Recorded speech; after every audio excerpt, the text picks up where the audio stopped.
It's unboxing time.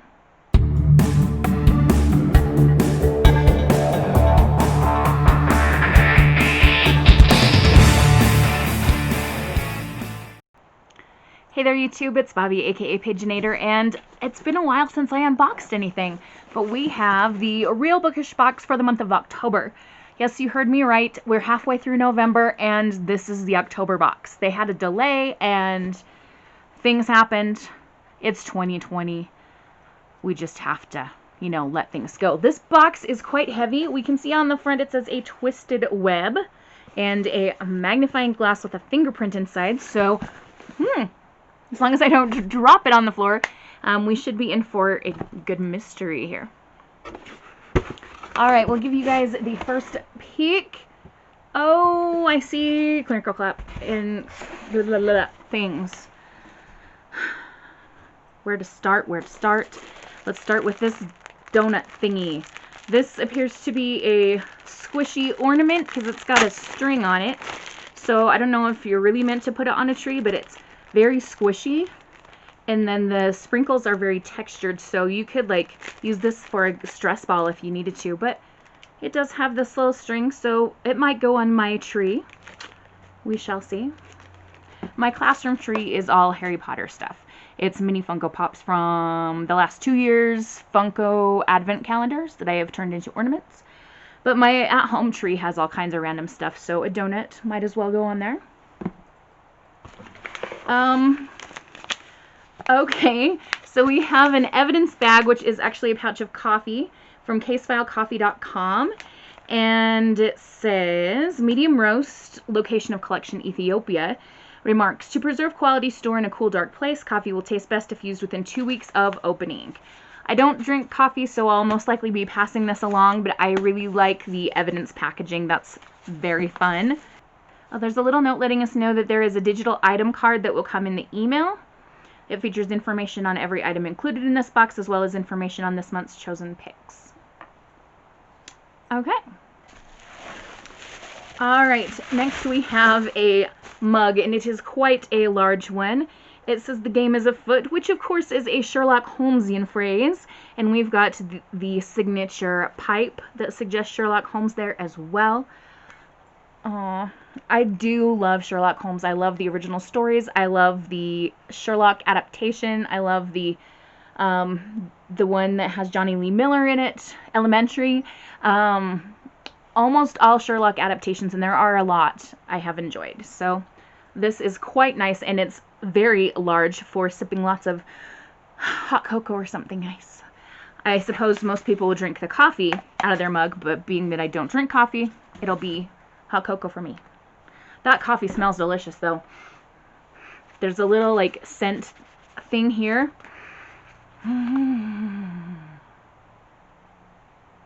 Sometimes I wish I did drink coffee because it smells so yummy. Okay, let's move aside the crinkle crap and see what else we've got here. So we've got a little package of popcorn. It is cheddar cheese flavored, and it is from Popcornopolis.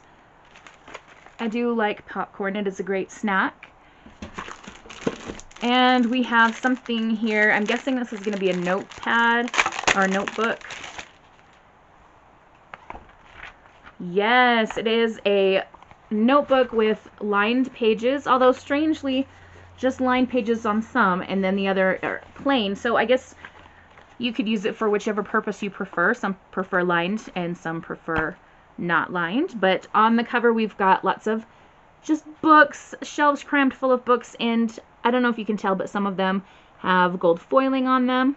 So that's just kind of fun and shiny, sparkly. And last but not least, we have the book. It says The Inheritance Games by Jennifer Lynn Barnes. I do know of that author. I believe I've read stuff of hers before. Alright, so let's take a closer look now that's out of the plastic. We've got green and gold going on here. It's really, really lovely. The tagline says, she came from nothing, they have everything, let the games begin. I see a dagger, a key, a necklace, a ballerina, a chess piece, a candle, another chess piece, a crown. There's going to be so much going on here. Hang on a second and I'll find out more.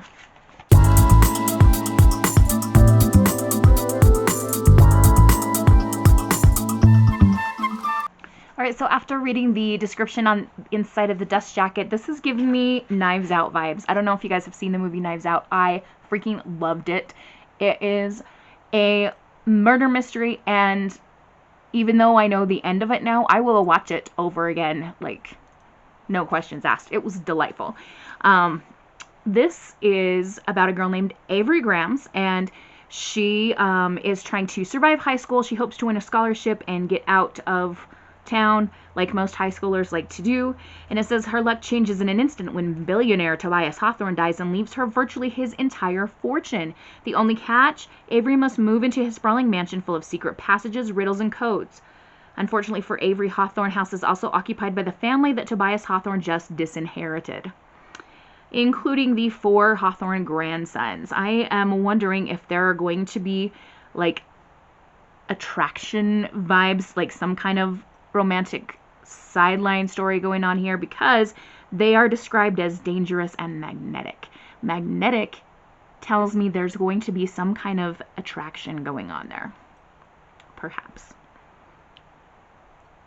And then we have heir apparent Grayson Hawthorne, who is just been disinherited, and he's convinced that Avery must be a con woman, and he is determined to take her down.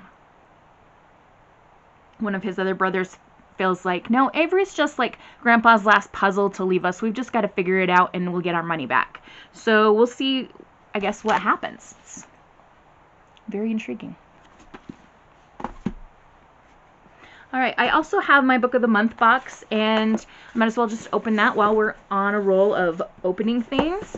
I'll grab my paper cutter, cut the tape open.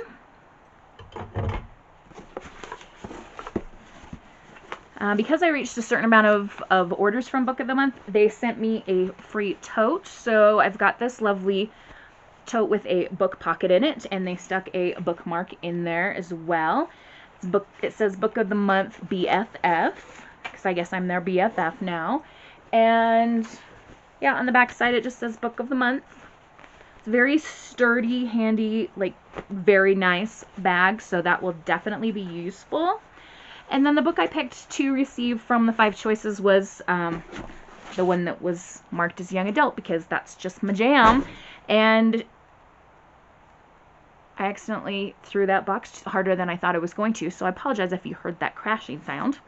The book is These Violent Delights by Chloe Gong. I'm really hoping this doesn't show up in other subscription boxes that I'm getting, Fairy Loot and Alcrate for this month. If not, like, my kids will be excited because I give away extra copies of books and stuff. So anyway, this book is set in the year 1926, which is already just like giving me Gatsby vibes, and I like love that time period. Shanghai is the setting though, so it's not going to be quite Gatsby because it's in a totally different part of the world. And we have a blood feud going between 2 gangs. At the heart of it all, it says, is 18-year-old Juliet Kai, a former flapper girl who has returned to begin her duties as the proud heir of the Scarlet Gang. Is it a coincidence that there's 2 rival gangs and the main character's name is Juliet? I don't think so. Let's see. The Scarlet Gang is a network of criminals far above the law, and their only rivals in power are the White Flowers, who have fought the Scarlets for generations, and behind every move is the heir Roma Montegov. Sounds suspiciously like Romeo Montague, who was Juliet's first love until he betrayed her. Interesting.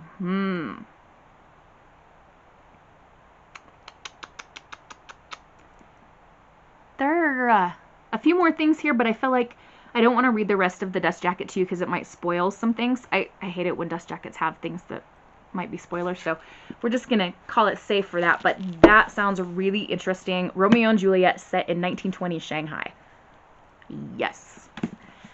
Okay, so this has been quite successful, and I'm very happy to be unboxing things again because it was several weeks that nothing came and I was feeling sad, and yeah, many of you saw me like totally lose my chill last weekend and stuff because of mail issues. Anyway, enough with that. As for favorite things, I think I'm going to pick this mug. The popcorn, I don't know. I wouldn't pick it as a favorite thing because it's food. Same with the coffee because I can't drink it even though it smells amazing. The ornament, it's a cute little ornament. I don't know. And the notebook is fun, but just not as fun as the mug. So this is my official favorite thing. I'm also really interested in both of the books that I received today. I have no time. I just checked out 2 books from the library at school too. What the crap am I doing?